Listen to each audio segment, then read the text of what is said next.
The Purdue-Fort Wayne men's volleyball team renewed their historic I-69 rivalry with Ball State last Thursday down in Muncie. Fortunately, we were able to beat the Cardinals in 3 sets for the first time away from home since 2000. The Dons welcome EVA foes Lindenwood and Quincy to Arnie Ball Court this upcoming weekend, looking to finish the first half of conference play in sole possession of 3rd place. Join us to hear about all that and more with guest senior opposite Alex Dickman and others on this week's edition of VolleyDons Weekly.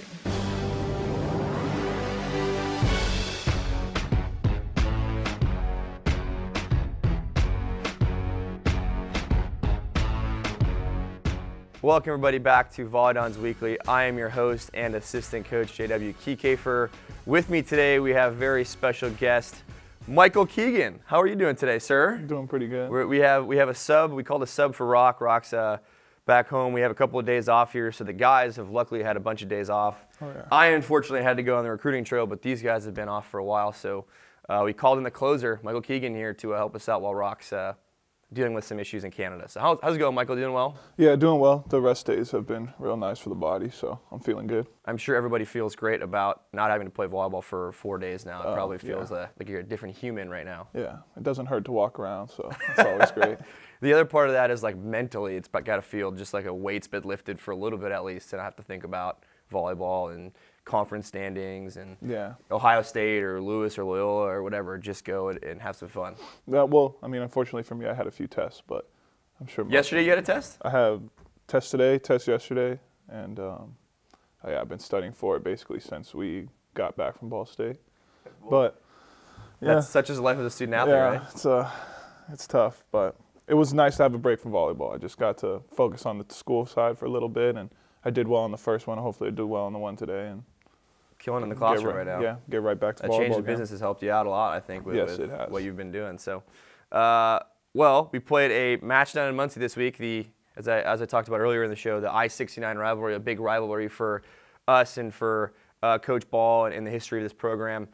Fortunately, a 3-set sweep, the first time down in Muncie, Indiana since 2000. It's also the first time we've beaten Ball State since 2015. So that match 25-21, 26-24, 25-20. Just a massive victory for this volleyball team. And I think I told Rock at the end of that match, Michael, this is the happiest I've been in a long, long time as a coach. It just felt better than that Ohio State win for some reason. Talk about maybe the feeling of the guys after that win and maybe the relief that you've had after that win. Yeah, Ball State's one of those teams that we all just hate losing to. I mean, there's a history, obviously, the rivalry between us and them that's been here since, you played here and before. And like you said, first win since 2015, and that was when I got here. So I hadn't beat them up until this point, and it just kind of sits in the back of your head every time you play them. You're like, all right, we really need to get a win to kind of get this thing going. And it was really nice to go down there, especially you always take that bus ride, and for the last 3 years we've gone down there, lost, and then had to bus back. So it was really nice being on the other side of that for this time, and it just felt good. Everything was a little bit better. Food tasted a little better.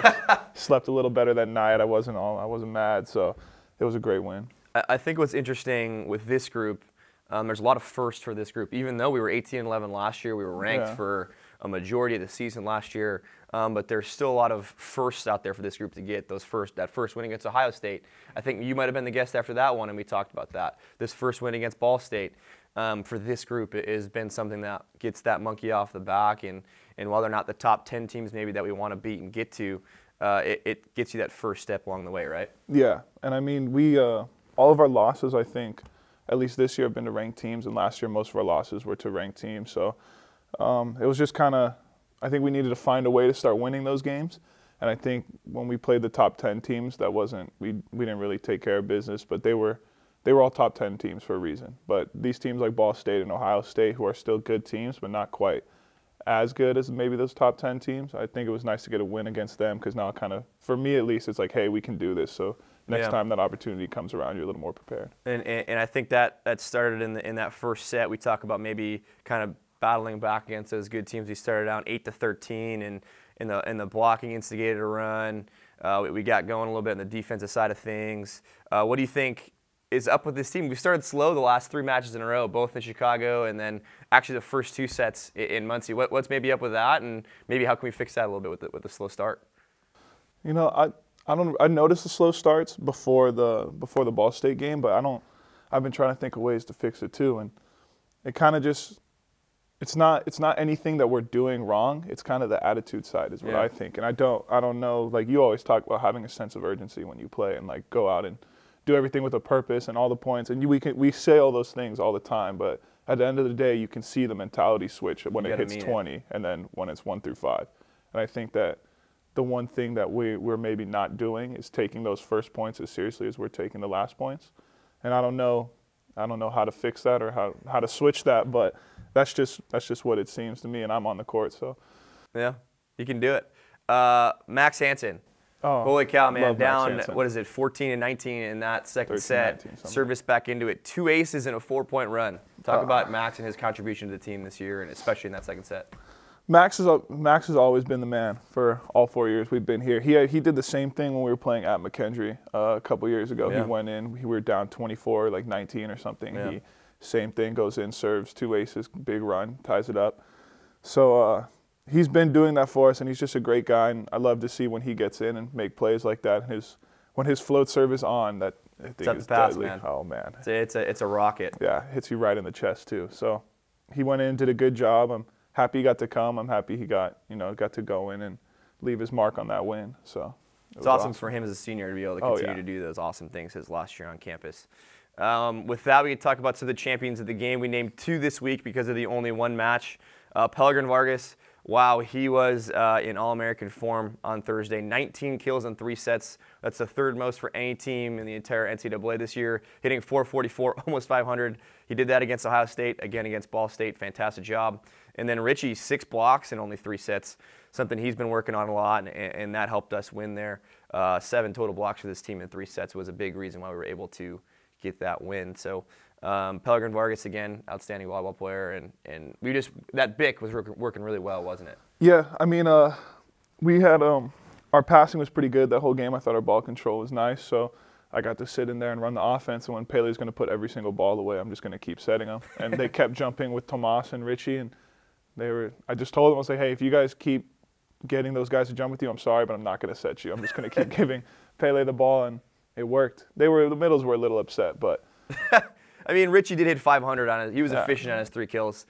Tomas actually got the ball a lot more. Richie only saw 6 balls all night. Tomas saw around 11. So he saw a couple balls, but it was just a parting of the Red Sea almost for that big attack in the back row for Pele. He was super efficient back there. Yeah, and if I can get Pele a good ball, he's definitely going to go. When he's on one of those runs, as long as that ball's up there high enough, I know he's going to go and make a smart play. So it was just a matter of giving him looks with not 4 or 6 hands in front of him, because people are starting to realize that he can put up numbers like that on any given night. So it's hard sometimes when he's on the outside pin because you want to set him a lot, but they just bail. So I think the BIC is a really nice way to get him going before he gets to the front row, and then he just carries that momentum with him, and then he's an unstoppable force. He does a good job, a good job and a bad job at times of being in rhythm, right? He's a guy, he's a rhythm attacker. He needs it, so it's good to get him going with the BIC. I've heard it's a Rican thing. It is a Puerto Rican. I mean, just for some of them, I think Pelegrin does a good job once he's there. We just need to help him get there. And then we could talk a little bit about how the country looks, and it's a fantastic job by us after that 3-set win against Ball State. We've moved up a total of 3 spots above George Mason, above USC there. Number 12 in the country, the first time we've been that high in a very, very long time as well. I don't think we got this high last year. I think this is the highest we've been as a group with you guys as well. I think last year we only got up to 14. Yeah, so the highest this group has been, and you see just that CSUN loss hurt a little bit even more now after being up 2-0 with them sitting 1 in front of us. Could have been to 11. But regardless, I think it's shown the fight of this group, and we talked about all year the MIVA matches are the ones that are going to matter, and we're coming alive here. A good 5-set win against McKendree, and then we beat those 2 teams in Ball State and Ohio State that we needed to get. Yeah. I definitely think there's a couple more wins we could have got outside of conference that maybe we weren't ready for. But I am happy with how we've played now that it's come to conference, because at the end of the day, like you said, that's the most important. We need to be able to beat the teams in our conference and then go on and beat them in playoffs to possibly make the NCAA tournament. So set ourselves up for a good spot in the conference tournament. It's been super important in what we've been talking about a lot here this week. So with that, we'll go ahead and welcome Alex Dickman after the break. So thanks Remote Keegan for joining us. He's going to come back a little bit later. See you soon. If I ride, I will know the way the trees smell after the rain. I will grow a heart so strong that hospitals will take Tuesdays off. If I ride, road rage will turn into laughter, and oil tankers will haul chocolate milk. And I won't be a boy or a girl. I will just be a rider.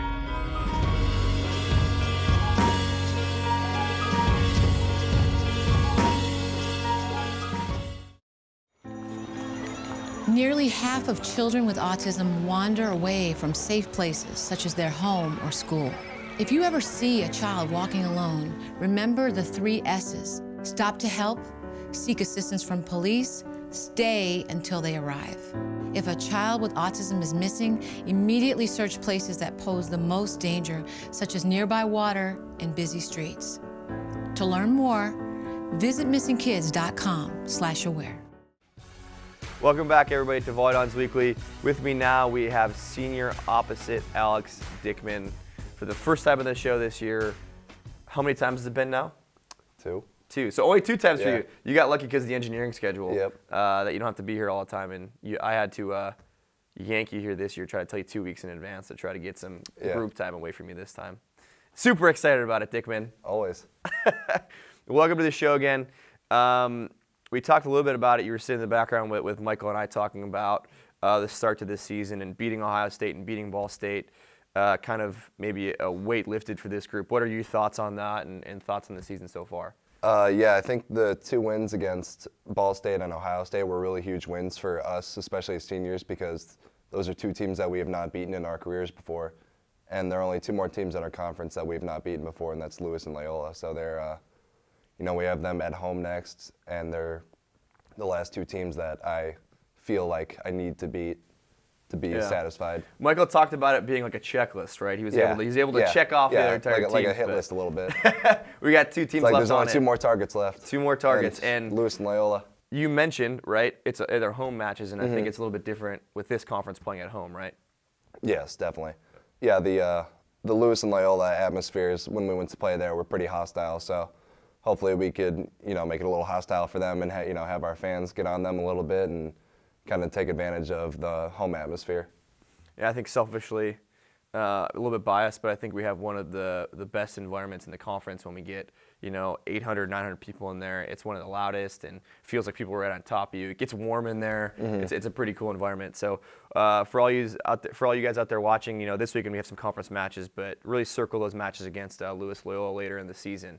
I'm not sure we mentioned it in the last segment, but we're sitting 3rd place in the MEBA. Yep. Right. We still have 2 more matches to play for the first half of the conference to be over.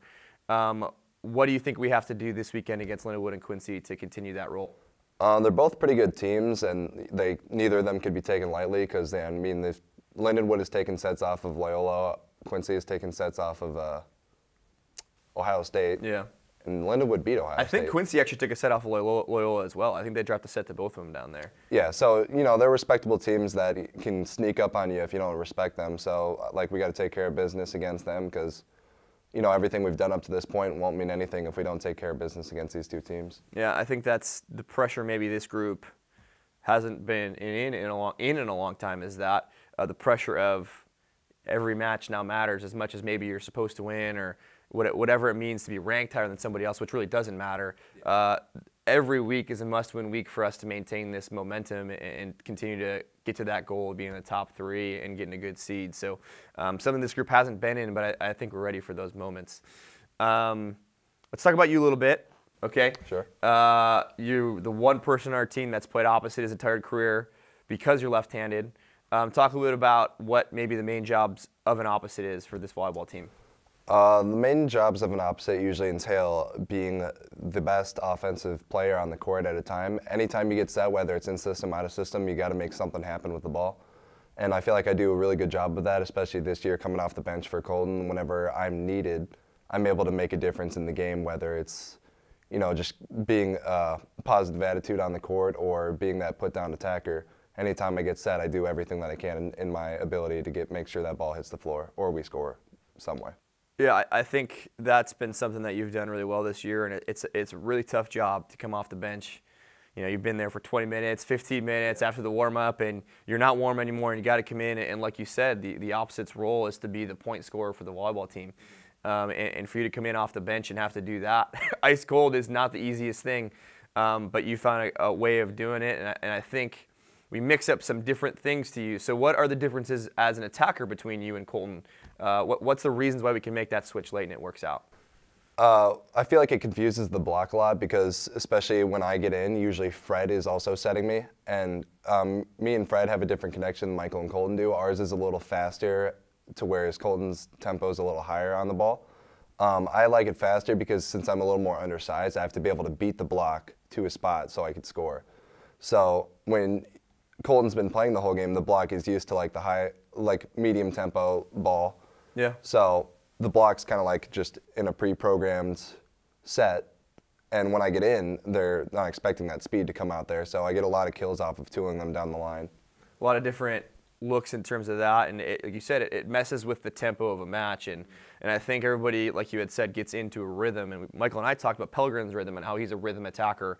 Same thing with blockers, they're rhythm blockers, and if you can disrupt that and make them think and get some tempo going in different ways. And the other biggest thing is you're left-handed and you're able to cut that ball off from a different angle. It just is different. It's very different, and for a while we didn't have a left-handed kid in our gym, so it was something that we never even practiced against, let alone try to help out in a match. So those different looks has really helped us out. And what do you think has been the advantage of that double sub? Do you think that you and Fred bring a different energy, or is it just the different offense? What do you think that maybe is? A little bit of both. Depending on how the match is going, it could be a little bit of a different energy, especially against like Loyola, like when we were struggling a little bit. You just switched me and Fred in and kind of renewed our energy a little bit. And then even when you switch Michael and Colton back in, that energy was still there. Like our effect lasted on the group. They get a breath, maybe a break. Mm-hmm. Talk a little bit about your career here as an engineer and why Purdue-Fort Wayne. Well, Purdue-Fort Wayne, obviously the Purdue engineering degree has been very prestigious. So that's a huge deal for me. As a student athlete, luckily this year in general, I've been able to make it to the practices and all the events because my classes have not interfered with. Yeah, overlapped with practice as much as they have in years past. In years past, I have not been able to practice as much as I would have liked because of classes, but this year I'm in the clear. I think it's really shown both in your play and I think in the team. We play so many left-handed guys. It's when you're playing, you do such a great job offensively for our team, and even just in the gym for us to have you there every single day at practice. One, it's helped you become a much better volleyball player with more consistency, but two, our team has gotten a ton better in terms of the defensive side. So Alex Dickman does a ton for us offensively to keep us going, and that double sub is something we're going to be continuing to use all year. So look for him to play a lot more volleyball as the season goes on. So thank you to Alex Dickman, and welcome back Michael Keegan after the break to talk about our matches against Lindenwood and Quincy. This is where you can experience everything and become anything. A scientist. A business leader. A difference maker. This is an education with purpose. We are Purdue University, Fort Wayne. Plant, spin, sing out, look in, taste, show, build, grow, discover new gifts waiting outside your door. What's out there? What's in here? It's your nature. Explore. Let nature's gifts nurture your gifts. Help the children in your life to get out and grow. Visit Nature Explore at arborday.org. What's out there? This is where ambition meets action. Where you can experience everything and become anything. So ask yourself, what are you going to be? A business leader. An artist. A scientist. A difference maker. A game changer. This is an education with purpose. We are Purdue University, Fort Wayne. Welcome back, everybody, to VolleyDons Weekly.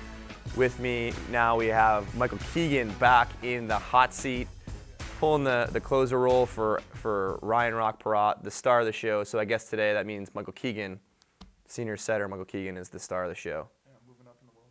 Hey, you gotta like that, right? Oh yeah. You've moved from starting setter to now starting TV show commentator on the VolleyDons. Oh, yeah. Maybe that means you're the starting coach this week. I don't know. Yeah. You're just kind of moving on up. You don't want to see me set though, so that's for sure. Actually, you've seen me say it. It's not pretty. He knows that. Let's talk a little bit about Alex Dickman. And normally it's the coaches talking about Alex Dickman, but I know that being his friend, and you can talk a little bit about him and what he brings to the table offensively. And Alex mentioned it, the differences between Alex and Colton, between Alex and Colton. So talk a little bit about that and how it helps our volleyball team.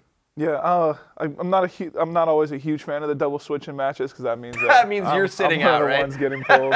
But no, I really do think that what he said about him and Fred going in is true. It gives blockers a different look, and it kind of gives our team gives some new attitude, maybe. I don't know. Different energy. There's a different vibe energy, when they like play. something else when they come onto the court, and it does carry over again when they come off.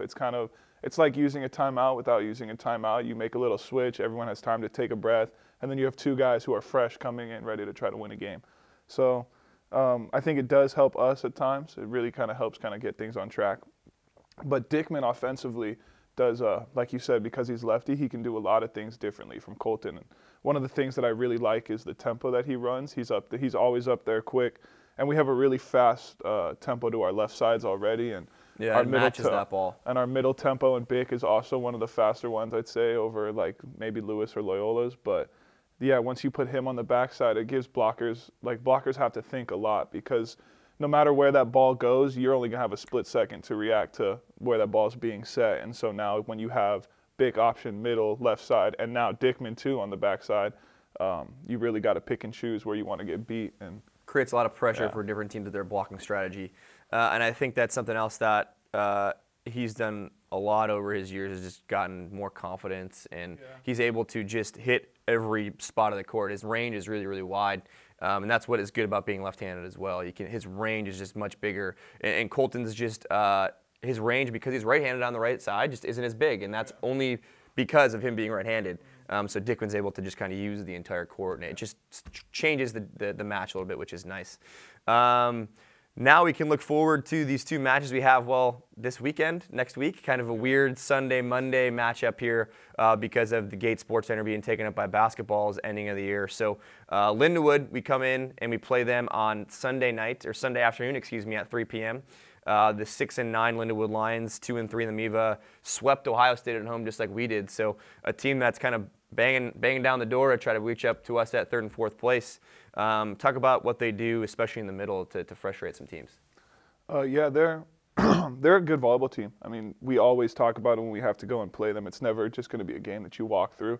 They always make you work for it, and they're really frustrating to play. I'm not a fan of playing them, whether it's at home or in Lindenwood. And I think they're consistent. It's just always the same way when we play them. Like, they're gonna have runs where they're not so hot, and then they're gonna have runs where they're playing really well. Almost unstoppable for a while. And you know it's gonna happen, and you just have to kind of make sure that you're playing your good volleyball when they are too. So it's really frustrating to try to handle them sometimes, but I think we kind of figured that out last year. We started taking care of the teams that we should have taken care of. So I'm hoping that just carries over and we roll through them in 3 sets. When they can pass the ball, they're really, really scary because those two middles are two of the best in the conference. Their setter does a really nice job distributing the ball around to his entire team. But as you said, they're a little streaky, so you have to do a good job of really capitalizing on those errors that they make, but also then limiting the amount of plays they can go on when they get on those runs. Because when they can pass the ball, they get their middles involved in those stretches, they're really good, and you have to limit the amount of points they can score in those moments. And that's kind of the keys. What the keys have been for us over the time against them is let their middles get theirs, really focus on the serving, and slow down their pin attackers as we go. If we can do that, we'll have a good night against Lindenwood. Again, that's Sunday afternoon, 3 p.m. Next, we then welcome the Quincy Hawks into Gate Sports Center. This weekend's always tough for us. Both these teams give us issues. Historically, we are 46-7 against Quincy all time. But recently, we've actually struggled a little bit with them. The last 5 of the last 6 matches have gone to 5 sets. That's how good this Quincy volleyball team has been against us. Currently, they're 0-5 in the MIVA, sitting in 8th place. But that doesn't seem to matter when they play us because they play out of their minds defensively every time. So talk a little bit about the Quincy Hawks volleyball team and why maybe they give us issues. I don't know why they give us issues, but they just always do. And I think part of it, too, is when we play down in Quincy, we have a a lot tougher road matchup than all the other teams do when they go there because we get their alumni weekend. We always get their alumni weekend in Quincy. That's yeah, always fun. So that makes it, yeah, oh man, fun is not the right word. But yeah, I think that's why we struggle on the road maybe a little bit more. But then I think it's just a mentality thing because they play us close when they're at home. They come here thinking, all right, this is a team that we can play with maybe. And so they kind of step on the court with that attitude of we deserve to be here. A little more confidence. Yeah, it's not like we're coming on like, oh man, this team's good. It's like, hey, this team's not as good as everybody says. Yeah. And when you have that kind of attitude, you're going to make plays. It's just, I just think, I don't know why, but it just always seems to happen. Ball comes back. Yeah, and it's just like, hey, that hitter's not that good. He rips a ball. You make a great dig. Maybe a dig you don't make on someone you're more intimidated by. Yeah. And so I just think that that's just the way it's gone. I don't know. I can't tell you any rhyme or reason. They dig everything, and their new coach has done a fantastic job, Gavin Miller, of just having them really play with the attitude about themselves of just digging everything and bringing everything back. Sometimes it's unorthodox with the amount of people they run through a lineup and where they run different players. So that has always given us issues too. It's not a traditional scouting report. But we know that Colby's going to be great this weekend, right? Oh, Coming yeah. from Quincy, his second time around playing them. He loves beating Colby them. transferred out of Quincy to us, and he's always been fantastic. The last two matches last year, he was fantastic. So with that, we can preview the upcoming matches in the Arnie Ball court in Gate Sports Center on Sunday, March 3rd, we play Lindenwood University. Again, that's at 3 p.m. Eastern, Arnie Ball Court on Sunday. On Monday, March 4th, we play at 6 p.m. Eastern on Arnie Ball Court against Quincy. So I know odd times. It's that Monday isn't even the weekend. We'd love to see as many people out. It's right after work on Monday, so that would be great if people can get out of work as fast as they can, come see some volleyball, and it should be fun. As we talked about, Quincy just gives us fits and digs everything. So if you're a fan of defensive volleyball and long rallies, that Quincy game's for you. It's on both sides of the net. We always dig a ton of balls against them as well. And again, it's gone to 5 sets to 5 of the last 6 times, so it should be a lot of fun. So for senior opposite Alex Dickman and senior center Michael Keegan, thank you for subbing in for Coach Rock. We appreciate you being with us, and we'll see you again next week.